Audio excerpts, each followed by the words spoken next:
My father has died, and it is a very sad time.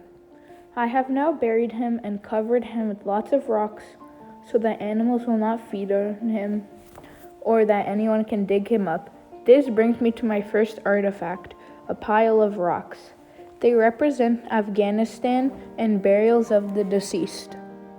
Now I will embark on my journey to go look for my mother, my sister Nuria, and my younger sister Miriam, and my baby brother Ali. It is hard living in Afghanistan because there's lots of turmoil now in my country. The Taliban doesn't like women or girls to be leaving their homes and walking around on the streets. Thank goodness my hair is short and I'm disguised as a boy so I can walk freely. I keep walking and my feet are hurting. I am hungry and thirsty, but I keep on going so that I can be reunited with my family. The second artifact is a pair of sandals that represents all the walking Parvana is doing.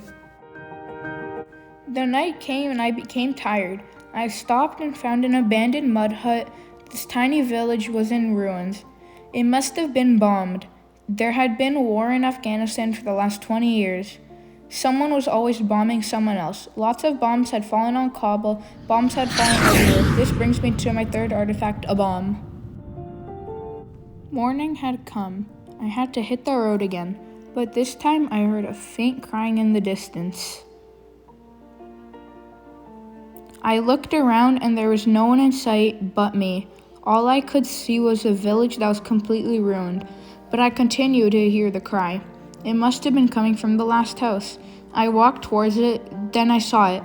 A baby lying down on the ground. It must have been crying for a really long time. Now it was just a faint cry. I couldn't believe it. What do I do now? I picked up the baby to console it, and I looked over and saw its dead mother laying there, a pile of rubble. It took the baby and left the house. It's okay, baby. I won't leave you. We'll do this together.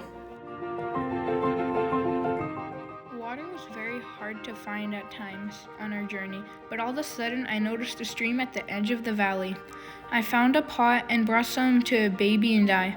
The baby was not very good at drinking from a cup, but that's all we had. This brings me to my fourth artifact, water. It's such an important resource in life because we can't live without it.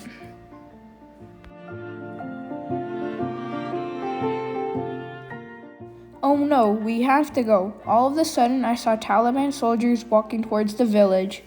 We must leave. I picked up the baby and we had to head off. We got very tired very quick. It was hard carrying a baby and trying to walk myself. Nightfall was approaching. I found a cave, maybe we could sleep in there, I thought. As I walked into the cave, I heard a noise. Someone yelled at us, "Get out of my cave!" It sounded like the voice of a child. I took a few more steps, trying to see in the dark. A stone hit me in the shoulder. "Stop that, I'm carrying a baby." Eventually, after yelling back and forth, the boy came out. His name was Asif, and we quickly became a group of 3. The next day, we left the cave together. Asif helped me carry the baby. I named the baby Hassan because no baby should be unnamed. As we walked, we fought just like brother and sister do, but at least we were all together. Asif at times would be slower because he had a wooden leg. Along our travels, we met another girl. Her name was Layla. Layla wanted me to be her sister, so I agreed. There were many adventures along the way. The bombings continued night after night. Sometimes it was far away, sometimes a little closer, but always when darkness fell, thunder signs rolled across the sky. At this point, we had been walking for days when Layla spotted something up ahead. There was a camp. It was for internal refugees. Oh my goodness, this could mean that there's a potential I can find my family here. After a few days at being the camp, Layla ran into a minefield to get some food. It was dropped by planes, but Layla stepped on a mine and it blew up. After I ran after her, it was too late.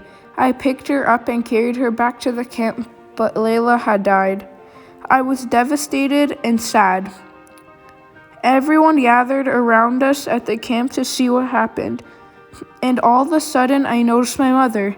I couldn't believe it. And there she was, in the flesh. Her tent was not far from ours. We had been here together the whole time, but we did not know. My mother brought me to see the others. I couldn't believe it. I was so happy to see my sisters again. Because sometimes they were a pain in the butt, but now I was happy with them. They informed me that our little brother Ali didn't make it. Finally, we are all here together again.